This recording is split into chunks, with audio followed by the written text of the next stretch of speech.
ShinRobjira. Welcome to NECAthon 10.2, where we will be talking about the NECA Shin Godzilla Atomic Blast original release and the reissue release. Up first, here is the reissue poster box with the white image of Shin Godzilla from deep down low. Bunch of stuff over here. Got stuff right there. What a handsome, meaty little scab. Here we have the side of the box with a little bit more purple added to the white image, and damn, a purple box would have been cool. Promo shots and a read-up on the back side. Stiff on the bottom. Ripping it open. Here is the inside of the box, looking rather fresh. And we're done. Alrighty, so Atomic Blast NECA Shin Godzilla. Whew, you can already see some issues, I guess. Like with NECAthon 10.1, this is the first print of the Atomic Blast figure, so any issues that might have been fixed before the reissue came out, I have no idea. So first off, yeah, we got a little too much red on this side. Man's hand is mostly red, most of his arm is. A lot of the red over here really needed to be covered by some black paint. But I will say this, at least it doesn't look like reissue Shin Godzilla where he's just red and not, you know, red and black. Now really, my only issue with this Atomic Blast variant is simply how gaudy the purple and white paint can look in some areas, and it can really feel just a bit unattractive. Take this area, for example. This doesn't look like glowing atomic radiation. It looks like whipped grape yogurt from YOPLAIT. Same funkin' vibe for the gill area over here. It just... the inside of the mouth, while still looking like whipped grape yogurt, it looks a bit better, I think. I understand what NECA were getting at with this whole white and purple thing going on. As in the movie, the way that Shin Godzilla lit up more towards his back, moving into his dorsal fins, it was more white than purple. But in figure format, I think myself, and maybe a few others, really would have just preferred more purple than white. And since I have the head detached from the figure, we might as well talk about all the new going on here. We've got a much bigger presence for the membranes. The inside of the mouth is... it's okay. Could have been a little bit better. I feel like the purple used could have been a little bit more. But for the most part, I really don't have anything to complain about, save for the eyes being a little mismatching, and the fact that they have pupils alone is a bit of a thing there. And this eye's kind of fucked up. Yeah, as far as the changes made to the head go, I like it. It's alright. Now, when taking a look at the tail, oh dear. The red and black is okay, but this mixture of white and purple just ain't it, fam. And the tip of the tail barely has any purple. It's all white. Again, I understand what NECA were going for, but jeez, that doesn't mean I have to like it. And then when we get to Shin Godzilla's back, again, it's more white than it is purple. I feel like the purple should have been a little bit darker. They had their hearts in the right places, but just the overall final product of it just doesn't feel right. Man, when they first announced that they were doing an Atomic Blast version of Shin Godzilla, my brain went every which way. How are they going to do it? Are they going to give us extra pieces so we can do the whole photon blast from his back? Missed opportunity, I do feel. And I didn't dislike this when I first got it, but I definitely don't feel as strong about it today. The dark coloring for the body mixed with the white and purple paint on top of one another, I don't know. I really can't tell you what I would do different because, again, I understand where they're coming from with this whole thing. It's just... In some areas, it just absolutely clashes. In other areas, it just doesn't look all that great. And I do appreciate that we did get an Atomic Blast version to go alongside the SH Monster Arts release. And I feel like what Bandai did with their Atomic Blast Shin Godzilla, the Awakening Final Climax Shin Godzilla they released once, I feel like that general idea just translated a bit better. Continuing on, we've got the same color paint that we got for the toes on the original Shin Godzilla. Black and red paint, very uneven on this guy. The chest looks pretty nice though. More black and red paint for the neck. Same color for the claws as we got on the original. And for the most part, I feel the opposite side of the figure distributes that red paint a lot better than the other. But there are still areas where everything just feels just a little too clunky and clumpy. For the most part, the detail remains the same except for the head. And the paint... no. Not entirely. Before I even give my rating, we have to talk about the beams. And here they are. Really, Nothing too crazy going on here. Got a little bit of purple paint on there, very lightly applied.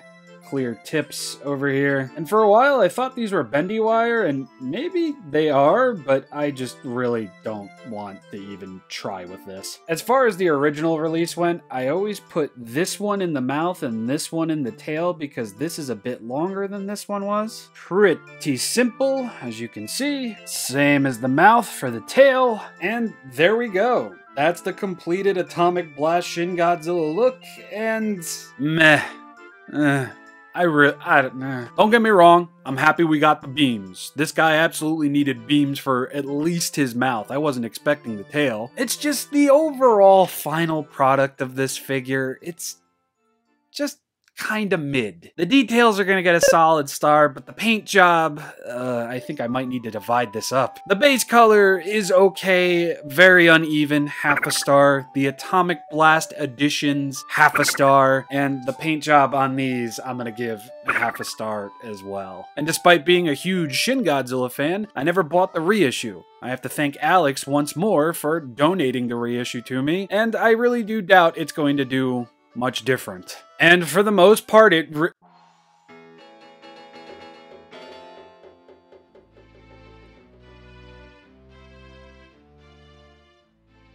Hoochie mama NECA, what the Now I don't want to sound out of pocket here, but I think I'm gonna go ahead and do it anyway. The Atomic Blast reissue of Shin Godzilla is probably the best looking NECA Shin Godzilla figure out there. In terms of the body, the paint distribution for the red and such, I think this figure gets it done pretty damn well. Near perfect almost. Listen, I said almost. I'm not going to call this a perfect figure, but the matte black, the brighter red. Why couldn't SH Monster Arts just do this? Oh my god, they knocked it out of the park. They did a great job. What the hell, NECA? I'm a little beside myself right now.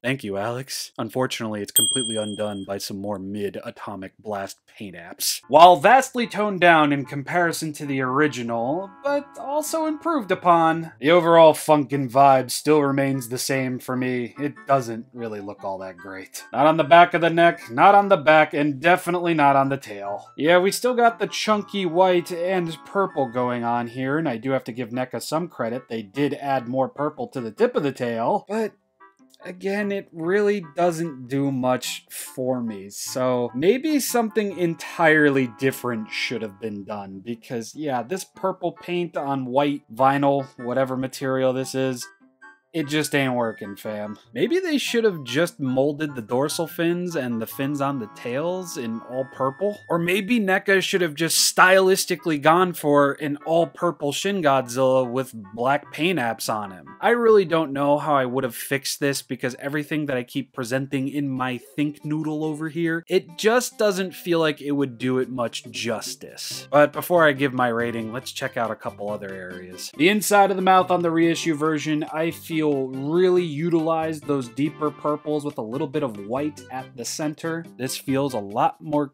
correct looking, and I feel the combination of both really just help bring those details out and helps them shine ever brighter. We're still going to have some goofy, uneven eyes. Could have just painted them solid white, NECA. That would have been fine. Or even silver. And I kind of really like how they muted the membranes over here. In fact, the majority of this figure feels a lot more on the muted side when it comes to the skin and such, which really allows that purple and white, even though I'm not crazy about it, to shine a bit brighter, at least when it comes to the neck and the chest. Still yogurty, but a lot less, admittedly. And the purple is a lot more muted, and I feel that doesn't really do it much favors either. But in some areas, it does look pretty cool in terms of the details and such. Wow, it's actually kind of nutty how the more muted body paint really does this guy a lot more favors. While I'm not a fan of that bright purple on bright white, I actually think the brighter purple would have done better than the muted purple. Oh. God. Shin-Rob Hip-Hop-Opinimacrit the Review. I can't help it. Shin Godzilla is my favorite Godzilla design out there, and I just wish he got a little bit better in terms of the Atomic Blast paint applications. But overall, I think it's a pretty damn safe bet. The reissue is much better. Hell, the reissue version has darker purple paint applications on its Atomic Blast beams. Reissue on top, original on the bottom, and you apply them in the exact same way, and the overall look for Atomic Blast Shin Godzilla is complete. I do have one complaint though. Only one more complaint, actually. You move this head down even a little bit, yeah, it falls right out. Maybe I gotta make that hole a bit deeper. Anyway, the reissue is going to get a solid star in terms of detail, a solid star in terms of the black and red paint. The Atomic Blast paint is still going to get a half a star for the back, the neck, the tail, and for the beams as well. My overall comment being, I wish NECA went more stylistic with this figure than trying to capture what was on the screen. I wish they stuck around with the license more to give us something a little bit crazier. And with all that being said, the reissue version will move on over to articulation.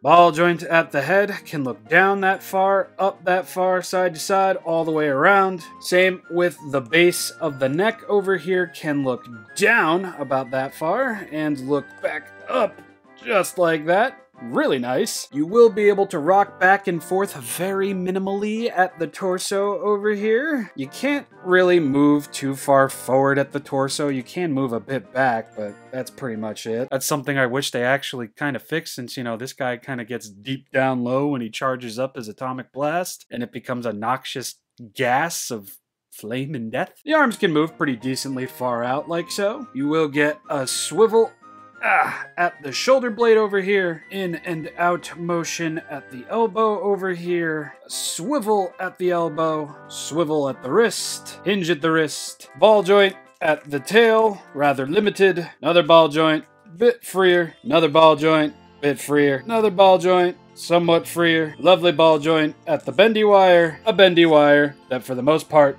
works. Oh dear God. Okay, it works really well. Ah, sweet Jesus. It's time for the legs. Swivel at... Wow. Okay. Bend out and a bend in at the knee. Huh. Swivel at the knee. Okay, alright. It moved. Oh wow. Yeah, it moved, so can't complain there. Swivel at the ankle. Can point down about that far and then back up. Oh yeah, and the legs can move in and out at the hips over here. Wow. Alright. Solid star in terms of articulation, but I will say this. I forgot just how limited NECA's Godzilla figures were in terms of articulation. Granted, they're not bad, and they were a lot better than paying whatever Bandai was charging at that point in time. And even today, I'd say I'd rather take a NECA figure over paying some of Bandai's prices. But I guess in some way, shape, or form, the price for an SH Monster Arts figure can be somewhat warranted with the range of articulation, even though there's a 50-50 chance you'll get a shittily painted one. Bandai HG Awakening Shin, Shokugan Awakening Shin, Limited Movie Monster Series Awakening Shin, Monster King Series Awakening Shin, Marmot Shin, Sham Shin, Necathon 10.1, Defo Real Shin. Reissue Atomic Blast Shin Godzilla might just be the best painted, articulated Shin Godzilla figure I own. And maybe one day I'll learn to hate myself enough to dip into the aftermarket and get me an Atomic Blast Shin Godzilla from the SH Monster Arts line. Don't count on it though. Please don't count on it. I've been ShinRobjira. I do so hope you all enjoyed this episode of NECAthon. Check out my social media, especially my Patreon, where for $1 a month you can see a video like this some days, sometimes even weeks and months early. And when next we meet, I have no idea yet again, because the Raids Again stuff drops. They drop this week, and with the impending doom of Haya Ghidorah, who knows what you're going to see popping up on this channel next. So enjoy yourselves. Have a happy weekend if this goes up in time and isn't disrupted. Hope you had a happy holiday. Hope you're hanging out with your friends, your neighbors, your family. You're all safe and content and stuff. And I'll see you next time. Peace.